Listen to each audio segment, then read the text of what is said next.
का तेज है न्यारा, सप्त रंगों से जगत संवारा। जीवन का हर अंधियारा मिटाते, सच्चे भक्त का भाग्य जगाते। सूर्य देव की जय, प्रेम से बोलिए सूर्य नारायण भगवान की जय। हे सूर्य देव, आप सभी भक्तों पर अपनी कृपा सदा ही बनाए रखना। सभी के घर परिवार में सुख समृद्धि का वास देना। प्रिय भक्तों, आज रविवार का पुण्य फलदायी व्रत है। रविवार व्रत के दिन सूर्य देव की पूजा करने और व्रत कथा श्रवण करने मात्र से व्यक्ति को स्वास्थ्य, धन, मान सम्मान और आध्यात्मिक उन्नति मिलती है और जीवन में सुख शांति बनी रहती है। तो चलिए भक्तों, नवग्रहों के स्वामी सूर्य देव को नमन करते हुए सुनते हैं सूर्य देव की अत्यंत ही सुंदर कथा। आशा करते हैं कि आप सभी बहनें पूरी कथा को सच्चे भक्ति भाव से श्रवण करेंगी। भक्तों, पहली कथा इस प्रकार शुरू होती है। भक्तों, ये कथा है उस समय की जहां विश्वास ही जीवन का आधार था और चमत्कार केवल कहानियों में नहीं बल्कि हकीकत में होते थे। यह कहानी है श्रद्धा की, सब्र की और साक्षात सूर्य देव की असीम कृपा की। हिमालय की गोद में बसा एक गांव था जिसका नाम था सुखपुर। प्रकृति ने इस गांव को बड़े ही फुर्सत से संवारा था। चारों ओर हरियाली, लहलहाते खेत और पहाड़ों से गिरते झरनों का मधुर संगीत। गांव के बीचों बीच एक ऊंचे टीले पर भगवान सूर्य नारायण का भव्य मंदिर था, जिसका सुनहरा कलश सुबह की पहली किरण के साथ ही ऐसे चमक उठता था मानो साक्षात सूर्य देव धरती पर उतर आए हों। इसी सुंदर गांव में एक ब्राह्मण दंपति रहते थे, राधा और श्याम सुंदर। श्याम सुंदर जितने विद्वान थे उतने ही सरल, और राधा तो जैसे ममता और करुणा की साक्षात मूर्त थी। उसके द्वार से कोई खाली हाथ नहीं लौटता था। वह गायों की सेवा करती, बड़ों का आदर करती और ईश्वर की भक्ति में लीन रहती। उनके पास धन की कमी नहीं थी, मान सम्मान की कमी नहीं थी, लेकिन उनके जीवन में एक सन्नाटा था जो उनकी सारी खुशियों को निगल रहा था। वर्षों बीत गए थे, लेकिन राधा की गोद सूनी थी। जिस घर में बच्चों की किलकारियां गूंजनी चाहिए थी, वहां एक भारी खामोशी पसरी रहती थी। राधा जब पनघट पर जाती और अपनी सखियों को अपने बच्चों को लाड लड़ाते देखती तो उसका कलेजा मुंह को आ जाता। उसकी ममता छलकने को बेताब थी, पर उसे थामने वाला कोई न था। वह अक्सर मंदिर की सीढ़ियों पर बैठकर रोती और सूर्य देव से पूछती, हे जगत के पालनहार, तुमने सबको प्रकाश दिया, तो मेरे जीवन में यह अंधेरा क्यों? श्याम उसे समझाते, राधे, धैर्य रखो। ईश्वर की परीक्षा कठिन होती है, पर उसका फल मीठा होता है। लेकिन राधा का मन अब और प्रतीक्षा करने को तैयार न था। तभी एक दिन राधा के भाग्य ने करवट ली। शरद ऋतु की एक सुहानी सुबह थी। राधा मंदिर से पूजा करके लौट रही थी कि उसकी नजर मंदिर के बाहर बरगद के पेड़ के नीचे बैठे एक तेजस्वी साधु पर पड़ी। साधु के चेहरे पर सूर्य जैसा तेज था। उन्होंने राधा के उदास चेहरे को देखा और अपनी अंतर्दृष्टि से उसका दुख जान लिया। साधु ने स्नेहपूर्ण स्वर में पुकारा, बेटी, तुम्हारे पास सब कुछ है, फिर यह वैराग्य कैसा? क्यों अपनी आंखों में आंसू लिए घूम रही हो? राधा ने रोते हुए अपना दुख साधु के चरणों में रख दिया। उसने कहा, महाराज, मैं अभागन हूं, क्या मेरे भाग्य में मां कहलाने का सुख नहीं है? साधु महाराज मुस्कुराए और बोले, पगली, निराश क्यों होती है? संसार में ऐसा कोई ताला नहीं जिसकी चाबी ईश्वर के पास ना हो। तुम सूर्य देव की भक्त हो, पर शायद तुम उनकी सबसे प्रिय उपासना से अनजान हो। क्या तुमने कभी रविवार के व्रत के बारे में सुना है? राधा ने नमे सिर हिलाया। तब साधु ने उसे वह रहस्य बताया जो उसके जीवन को बदलने वाला था। उन्होंने कहा, बेटी, रविवार का दिन साक्षात सूर्य नारायण का दिन है। यह व्रत न केवल सूनी गोद भरता है, बल्कि शरीर के समस्त रोगों का नाश कर घर से दरिद्रता को भी हमेशा के लिए विदा कर देता है। साधु ने विधि समझाते हुए कहा, ध्यान से सुनना राधा, इस व्रत का नियम संयम और पवित्रता है। रविवार के दिन ब्रह्म मुहूर्त में उठना, घर आंगन को लीप कर पवित्र करना, स्नान करके हो सके तो लाल वस्त्र धारण करना, क्योंकि लाल रंग सूर्य को प्रिय है। उगते हुए सूर्य को तांबे के लोटे से जल, लाल चंदन और लाल फूल डालकर अर्घ्य देना। और सबसे जरूरी बात, दिन में केवल एक बार भोजन करना, वह भी सूर्यास्त से पहले।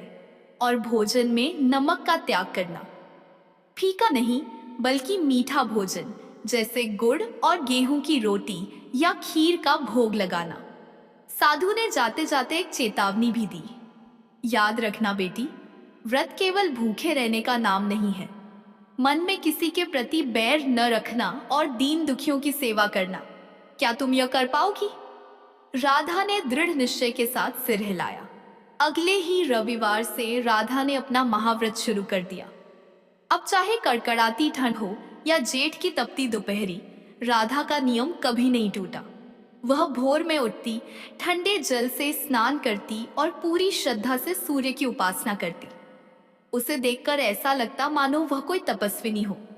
श्याम भी अपनी पत्नी की इस तपस्या में उसके साथ खड़े रहे। धीरे धीरे राधा के चेहरे पर चिंता की लकीरें मिटने लगी और एक अद्भुत तेज झलकने लगा। लेकिन ईश्वर अपने प्रिय भक्तों की परीक्षा लिए बिना उन्हें अपनी सबसे कीमती वस्तु नहीं देते। राधा की परीक्षा की घड़ी भी आ गई। एक रविवार की बात है। राधा ने पूरा दिन निर्जला व्रत रखा था। शाम हो रही थी, सूरज ढलने को था। राधा ने अपने पारण के लिए बड़े प्रेम से गुड़ का हलवा बनाया था। उसे बहुत जोरों की भूख लगी थी। जैसे ही वह भोजन की थाली लेकर बैठी, द्वार पर एक कमजोर सी आवाज आई। माई, कोई है? 2 दिन से भूखा हूं, कुछ खाने को दे दो माई। राधा ने द्वार पर जाकर देखा। एक बूढ़ा बीमार फकीर लाठी के सहारे खड़ा कांप रहा था। उसकी आंखों में भूख थी। राधा धर्म संकट में पड़ गई। सूर्य डूबने वाला था। अगर वह अपना भोजन फकीर को दे देती तो उसे भूखा रहना पड़ता, क्योंकि नमक वह खा नहीं सकती थी और दोबारा मीठा बनाने का समय नहीं था। उसका व्रत खतरे में था। एक पल के लिए राधा का मन डगमगाया, लेकिन अगले ही पल उसे साधु की बात याद आ गई। प्राणियों की सेवा ही ईश्वर की सेवा है। राधा ने अपनी भूख को भुला दिया। उसने मुस्कुराते हुए उस फकीर का हाथ थामा, उसे सम्मान से बैठाया और अपनी थाली उसके सामने रख दी। फकीर ने जब वह गर्म हलवा खाया तो उसकी तृप्त आंखों से निकले आशीर्वाद ने राधा के हृदय को भर दिया। राधा उस रात भूखी सोई, लेकिन उसे जो सुकून मिला वह किसी 56 भोग से भी बढ़कर था। फकीर ने जाते हुए कहा था, तेरा यह त्याग ही तेरी झोली भरेगा। और वही हुआ। उस रात राधा को स्वप्न में एक अलौकिक प्रकाश दिखाई दिया। उस प्रकाश के बीच 7 घोड़ों के रथ पर सवार साक्षात भगवान भास्कर प्रकट हुए। उनका तेज इतना था कि आंखें चौंधिया जाएं। सूर्य देव ने कहा, राधा, मैं तुम्हारी तपस्या और कल की गई निस्वार्थ सेवा से अत्यंत प्रसन्न हूं। तुमने अपनी भूख से पहले एक अतिथि की भूख मिटाई। जाओ, तुम्हारा व्रत सफल हुआ। मैं तुम्हें वरदान देता हूं कि तुम्हारे घर एक ऐसा तेजस्वी पुत्र जन्म लेगा जो मेरे ही समान गुणवान होगा। सुबह हुई तो राधा का घर उम्मीद की रोशनी से भर गया और सूर्य देव का वचन कभी खाली नहीं जाता। ठीक 9 महीने बाद एक रविवार के शुभ दिन राधा के घर एक सुंदर पुत्र का जन्म हुआ। उसका मुखमंडल सूर्य की तरह दमक रहा था। गांव वालों ने जब उस बालक को देखा तो सबने एक ही बात कही, यह तो साक्षात आदित्य है, और इसीलिए उसका नाम आदित्य रखा गया। राधा और श्याम के जीवन में खुशियों की बहार आ गई। उनका घर जो कभी सूना था अब किलकारियों से गूंजने लगा। इतना ही नहीं, रविवार व्रत के प्रभाव से उनके घर में धन धान्य के भंडार भर गए और सभी रोग दोष दूर हो गए। इस चमत्कार को देखकर पूरे सुखपुर गांव ने रविवार का व्रत करना शुरू कर दिया। लोग समझ गए कि सच्ची श्रद्धा और परोपकार में ही ईश्वर बसते हैं। गांव से बीमारियां गायब हो गईं और हर घर में सुख समृद्धि का वास हो गया। तो भक्तों, यह थी श्री रविवार व्रत की पावन कथा। यह हमें सिखाती है कि अगर मन में विश्वास हो और हृदय में सेवा का भाव, तो ईश्वर हमारी पुकार अवश्य सुनते हैं। जो भी मनुष्य श्रद्धापूर्वक रविवार का व्रत करता है, सूर्य देव उसके जीवन के अंधकार को मिटाकर उसे प्रकाश से भर देते हैं। आइए हम सब मिलकर हाथ जोड़ें और सूर्य देव से प्रार्थना करें कि जैसे उन्होंने राधा की गोद भरी, वैसे ही वे हम सबकी मनोकामनाएं पूर्ण करें। है कथा समाप्त हुई। प्रेम से बोलिए सूर्य नारायण भगवान की जय। प्राचीन समय की बात है, एक गांव में एक बुढ़िया रहती थी। उसके पास बहुत अधिक धन संपत्ति नहीं थी, लेकिन वह संतुष्ट और खुशहाल जीवन जीती थी। वह नियमित रूप से प्रत्येक रविवार का व्रत किया करती थी। रविवार के दिन वह सुबह जल्दी उठकर स्नान आदि से निवृत्त होकर अपने घर के आंगन को गोबर से लीपकर साफ सुथरा करती थी। अपने घर को सजाती और भगवान सूर्य देव की आराधना करती थी। सूर्य देव की पूजा के बाद वह व्रत कथा सुनती और सूर्य देव को भोग लगाती। वह दिन में केवल एक बार भोजन करती और बाकी दिन पूजा पाठ में ही बिताती। सूर्य भगवान की अनुकंपा से बुढ़िया को किसी प्रकार की चिंता एवं किसी भी प्रकार का कोई कष्ट नहीं था एवं उसका जीवन सुखमय व्यतीत हो रहा था। बुढ़िया की भक्ति इतनी सच्ची थी कि वह सभी प्रकार के सांसारिक दुखों से हमेशा दूर रहती थी। अब तो समय के साथ उसकी मेहनत और भक्ति का फल उसे मिलने लगा और धीरे धीरे उसका घर धन धान्य से भरपूर होने लगा। उस बुढ़िया की एक पड़ोसन थी रमा, जो बुढ़िया से बहुत ईर्ष्या करती थी। अब तो रमा उस बुढ़िया को सुखी और संपन्न होते देख उससे जलने लगी और हमेशा ही बुढ़िया को परेशान करने का कोई ना कोई उपाय बनाती रहती थी। अधिक आयु होने के कारण बुढ़िया अब अपनी गाय की सेवा नहीं कर सकती थी, इसलिए उसने कोई गाय नहीं पाल रखी थी। असल में बुढ़िया रमा के आंगन में बंधी गाय का गोबर घर लीपने के लिए ले आती थी, ताकि वह अपने घर को साफ सुथरा कर सके और सूर्य देव की पूजा कर सके। बुढ़िया की संपन्नता देख रमा को उससे जलन होने लगी। रमा को लगता था कि बुढ़िया के पास गाय तो नहीं है, फिर भी वह हर रविवार अपने आंगन को मेरी गाय का गोबर ले जाकर लीपती है, और यह बात रमा को बहुत खलती थी।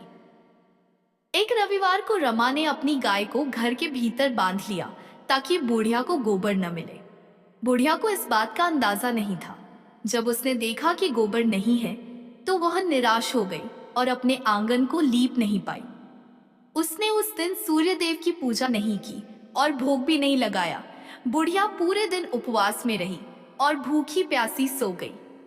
उसकी श्रद्धा और आस्था सूर्य देव के प्रति अडिग थी, लेकिन बिना पूजा के वह बहुत दुखी थी।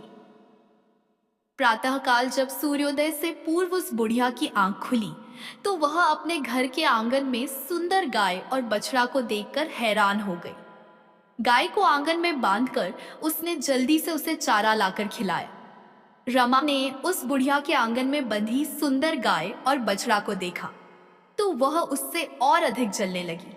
तभी गाय ने सोने का गोबर किया। गोबर को देखते ही रमा की आंखें फटी की फटी रह गई। रमा ने उस बुढ़िया को आसपास न पाकर तुरंत उस गोबर को उठाया और अपने घर ले गई। इसके बाद रमा अपनी गाय का गोबर वहां रख आई और इस तरह वो रोज यही करने लगी। सोने के गोबर से रमा कुछ ही दिनों में धनवान हो गई। गाय प्रतिदिन सूर्योदय से पूर्व सोने का गोबर किया करती थी और बुढ़िया के उठने के पहले रमा उस गोबर को उठाकर अपने घर ले जाती थी और बहुत दिनों तक बुढ़िया को सोने के गोबर के बारे में कुछ पता ही नहीं चला। बुढ़िया इसी तरह हर रविवार को भगवान सूर्य देव का व्रत करती रही और कथा सुनती रही। लेकिन जब एक दिन सूर्य भगवान को जब रमा की चालाकी का पता चला तो उन्होंने तेज आंधी चलाई। आंधी का प्रकोप देखकर बुढ़िया ने गाय को घर के भीतर बांध दिया। जब सुबह उठकर बुढ़िया ने सोने का गोबर देखा तो उसे बहुत आश्चर्य हुआ। उस दिन के बाद से बुढ़िया गाय को घर के भीतर बांधने लगी। सोने के गोबर से बुढ़िया कुछ ही दिन में बहुत ही अधिक धनी हो गई। उस बुढ़िया के धनी होने से रमा बुरी तरह जल भुनकर राख हो गई और उसने अपने पति को समझा बुझाकर नगर के राजा के पास भेज दिया। सुंदर गाय को देखकर राजा बहुत खुश हुआ। उसने गाय को महल में ही रखवा लिया। सुबह जब राजा ने सोने का गोबर देखा तो उसके आश्चर्य का ठिकाना न रहा। अब तो बुढ़िया सूर्य देव से अपनी गाय वापस पाने के लिए प्रार्थना करने लगी। सूर्य भगवान को भूखी प्यासी बुढ़िया को इस तरह प्रार्थना करते देख उस पर बहुत करुणा और दया आई। उसी रात सूर्य भगवान ने राजा को स्वप्न में कहा, राजन, बुढ़िया की गाय व बछड़ा तुरंत लौटा दो, नहीं तो तुम पर विपत्तियों का पहाड़ टूट पड़ेगा, तुम्हारा महल नष्ट हो जाएगा। सूर्य भगवान के स्वप्न से बुरी तरह भयभीत राजा ने प्रातः उठते ही गाय और बछड़ा बुढ़िया को लौटा दिया। साथ ही राजा ने बहुत सा धन देकर बुढ़िया से अपनी गलती के लिए क्षमा मांगी। राजा ने रमा और उसके पति को उनकी इस दुष्टता के लिए दंड दिया। फिर राजा ने पूरे राज्य में घोषणा कराई कि सभी स्त्री पुरुष रविवार का व्रत किया करें। रविवार का व्रत करने से सभी लोगों के घर धन धान्य से भर गए।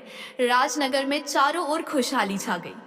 स्त्री पुरुष सुखी जीवन यापन करने लगे तथा सभी लोगों के शारीरिक कष्ट भी दूर हो गए।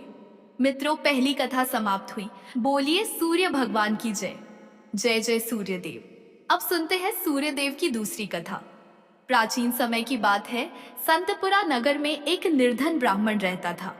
वह सूर्यदेव का अनन्य भक्त था। ब्राह्मण संसार के सुख दुख से परे केवल सूर्यदेव की आराधना में लीन रहता था।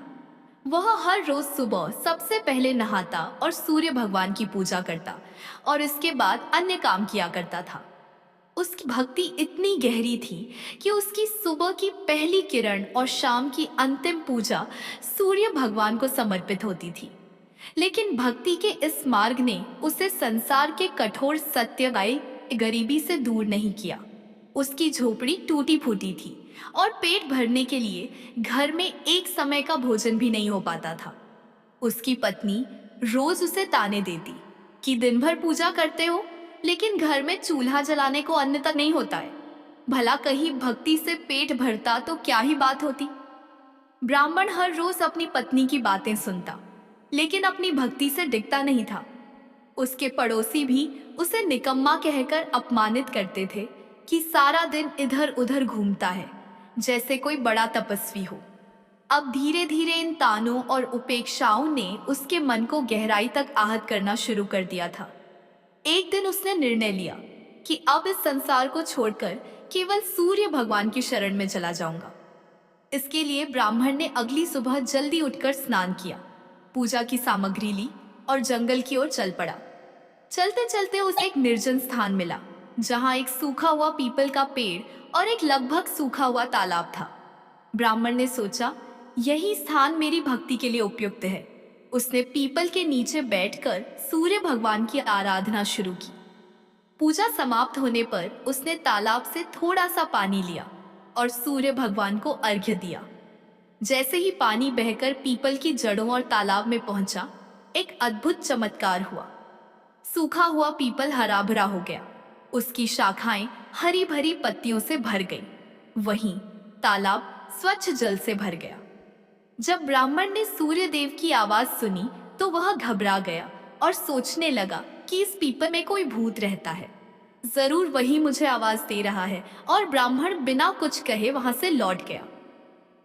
अब तो हर रोज जब ब्राह्मण पूजा करता तभी उस तालाब से आवाज आने लगती।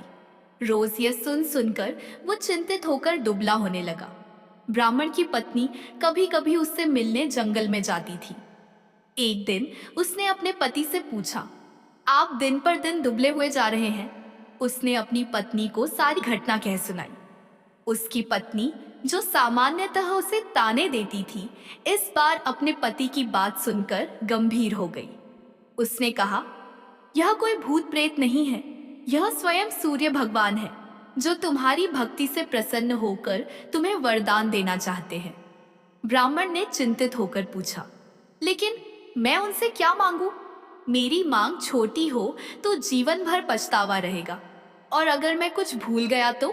पत्नी ने मुस्कुराते हुए कहा, तुम्हें उनसे यह मांगनी चाहिए कि नौखंड के महल में सोने के पालने में अपने पोते को झूलते हुए अपनी आंखों से देख सको। इससे तुम्हें धन, संतान, सुख और दीर्घायु सब कुछ मिल जाएगा। अगले दिन ब्राह्मण ने उसी स्थान पर जाकर सूर्य भगवान की पूजा की। पूजा के अंत में सूर्य भगवान फिर प्रकट हुए और बोले, हे ब्राह्मण, अब बोलो तुम्हारी क्या इच्छा है? ब्राह्मण ने साहस बटोरकर वही शब्द कहे जो उसकी पत्नी ने सिखाए थे। सूर्य भगवान मुस्कुराए और बोले, तथास्तु, तुम्हारी मनोकामना पूरी होगी। जब ब्राह्मण घर लौटा तो उसने देखा कि उसकी टूटी फूटी झोपड़ी की जगह एक विशाल और भव्य महल खड़ा था। महल के चारों ओर दास दासियां कार्य कर रही थीं।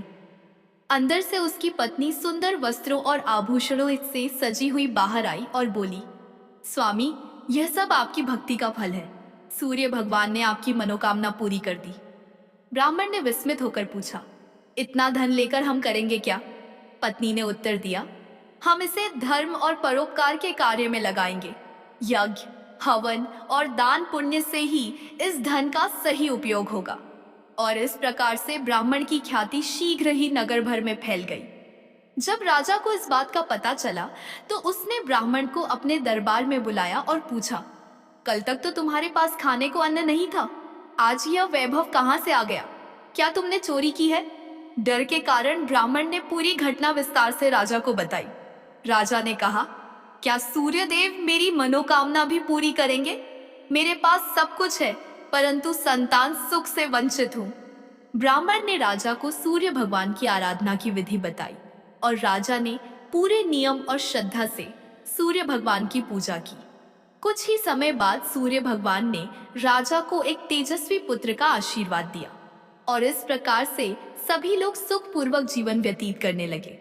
मित्रों, इस कथा से हमें यह सीख मिलती है कि सच्ची भक्ति में अद्भुत शक्ति होती है। भक्ति का मार्ग कठिन अवश्य है, परंतु यदि श्रद्धा और समर्पण सच्चा हो तो ईश्वर की कृपा से असंभव भी संभव हो सकता है। ब्राह्मण की निष्ठा और विश्वास ने न केवल उसे सुख समृद्धि प्रदान की, बल्कि संसार को यह संदेश भी दिया कि धर्म और परोपकार से ही सच्चा जीवन संभव है। कथा समाप्त हुई। बोलिए मित्रों, सूर्य नारायण भगवान की जय। अब सुनते हैं अंतिम कथा, सूर्य नारायण भगवान और रानी संज्ञा की कथा। एक समय की बात है जब सूर्य नारायण भगवान अपनी पत्नी रानी संज्ञा के साथ सुखमय जीवन बिता रहे थे। एक दिन रानी संज्ञा के मायके से संदेश आया कि उन्हें अपने पीहर आकर कुछ समय बिताना चाहिए। रानी संज्ञा का मायके जाने का मन नहीं था, लेकिन सूर्य भगवान ने उन्हें समझाया और आग्रह किया कि वह मायके जाए। उन्होंने वादा किया कि वह उनके लिए बहुत सारी सुंदर और उपयोगी वस्तुएं भेजेंगे और इस तरह से रानी संज्ञा मायके चली गई। कुछ समय बाद सूर्य भगवान ने उनके लिए कई वस्तुएं भेजी, जिनमें चौपट, पासा, पचेटा, आती डोरा और मिठाइयाँ थीं। उन्होंने इन वस्तुओं को बड़े प्यार से भेजा ताकि रानी संज्ञा खुश हो सके। रानी संज्ञा की भाभियां स्वभाव से चंचल और मजाकिया थीं। उन्होंने सूर्य भगवान द्वारा भेजे गए इन उपहारों के डिब्बों को खोला और सारा सामान निकालकर उनकी जगह कंकड़, पत्थर और कांटे भर दिए और फिर उन्होंने डिब्बों को वैसे ही बंद कर दिया जैसा उन्हें मिला था। जब रानी संज्ञा ने इन डिब्बों को खोला और उनमें से सामान निकालने के लिए हाथ डाला तो उनके हाथ में कांटे चुभ गए। उनकी भाभियां यह देख जोर जोर से हंसने लगी। यह देखकर रानी संज्ञा को बहुत गुस्सा आया, लेकिन वह कुछ कह नहीं पाई। कुछ समय बाद सूर्य भगवान रानी संज्ञा को वापस लेने आए, लेकिन जब रानी संज्ञा ससुराल लौट आई तो उन्होंने सूर्य भगवान से बात करना बंद कर दिया। यहाँ तक कि वह अपनी सासू माँ और अन्य परिजनों से भी कोई बात नहीं करती थी। अब तो सूर्य भगवान को यह बात बहुत अजीब लगने लगी। उन्होंने अपनी माँ से पूछा, माताजी, क्या रानी संज्ञा आपसे बात करती है? उनकी माँ ने कहा, नहीं बेटा, जब से वो मायके से लौटी हैं, उन्होंने किसी से बात नहीं की। सूर्य भगवान को यह चिंता का विषय लगा। उन्होंने अपनी माँ से कहा, आज आप उनसे कहिए कि घर में साल यानी चावल की बोरी रखी है, उससे चावल निकालें, लेकिन ध्यान रखें कि एक भी चावल टूटना नहीं चाहिए। जब रानी संज्ञा को यह काम बताया गया तो वह और अधिक दुखी हो गई और उन्होंने अकेले में बैठकर रोना शुरू कर दिया। फिर वह छत पर गई और चिड़ियों को पुकारने लगी। उन्होंने चिड़ियों से कहा, मैंने हमेशा तुम्हें दाना डाला है, अब मेरी मदद करो और इन चावलों को छील दो। चिड़ियों ने उनकी पुकार सुनी और सभी चावल छीलकर उड़ गई। सायंकाल में सूर्य भगवान ने अपनी माँ से फिर पूछा, माताजी, रानी संज्ञा ने कुछ कहा? माँ ने जवाब दिया, नहीं बेटा, वह कुछ नहीं बोली। सूर्य भगवान ने कहा, अब आप उनसे कहिए कि 108 छेद वाली मटकियों में पानी भरे। जब रानी संज्ञा को यह काम बताया गया तो वह तालाब के पास जाकर बैठ गईं और वहीं रोने लगी। उनकी हालत देखकर मेंढकियां उनके पास आईं और पूछा, आप क्यों रो रही हैं? रानी संज्ञा ने कहा, मेरी सासू माँ ने 108 छेद वाली मटकियों में पानी भरने को कहा है। बताओ, इनमें पानी कैसे टिकेगा? मेंढकियों ने कहा, आप चिंता मत करो, हम छेदों पर चिपक जाएंगी, फिर आप आराम से मटकियां भर लेना। यह सुनकर रानी संज्ञा को थोड़ा सुकून मिला। मेंढकियों ने अपनी बात रखी और रानी संज्ञा ने आसानी से मटकियों को पानी से भर दिया। उस दिन भी सूर्य भगवान ने अपनी माँ से पूछा, माताजी, रानी संज्ञा ने कुछ कहा? माँ ने जवाब दिया, नहीं बेटा, वह अभी भी चुप है। सूर्य भगवान ने कहा, अब आप उनसे कहिए कि बाग में उनकी मासी जी आई है, उनसे मिलने जाएं और उनसे यह भी कहिए कि जिस तरफ धागे बिखरे हैं उस तरफ जाएं। अगले दिन सूर्य भगवान एक महिला का रूप धारण करके बाग में बैठ गए। उन्होंने घूंघट डाल रखा था और धीरे धीरे रोने लगे। जब रानी संज्ञा वहां आई तो उन्होंने उस महिला को रोते देखा तो रानी संज्ञा ने पूछा, तुम क्यों रो रही हो? क्या कोई मुसीबत है? सूर्य भगवान महिला के स्वर में बोले, आपकी मुसीबत के सामने मेरी मुसीबत कुछ नहीं है। यह सुनकर रानी संज्ञा फूट फूट कर रोने लगी। उन्होंने कहा, मैं अपने मायके नहीं जाना चाहती थी, फिर भी उन्होंने मुझे जबरदस्ती भेज दिया।